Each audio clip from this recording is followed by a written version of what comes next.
keisto truputį irgi.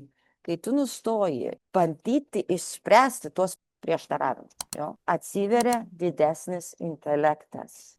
Tada tavo sąmonė, pasąmonė, supersąmonė pradeda aiškiai matyti, ir matoma, kad paradoksas niekada nebuvo problema.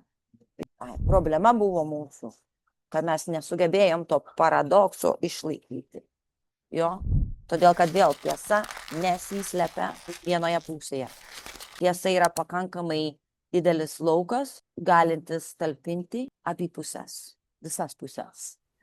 Ir štai, kur vyksta lūžis, negi jūsų viduje, štai, kur atsidaro tos didelės durys, į didelį matymą, į didelį supratimą, štai, kur sąmonė nustoja rinktis pusės ir iš tikrųjų pradeda matyti tiesą.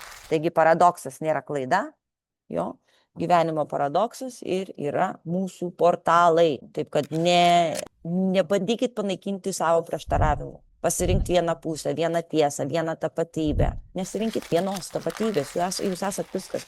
Jūs galite būti greitas, lėta, supratingi ir kažkokiu metu nesupratingi. Tai ir išmintis negimsta pasirenkant pusę, ji gimsta tampant pakankamai erdvių, talpių, kad galima laikyti visas tas priešingybės.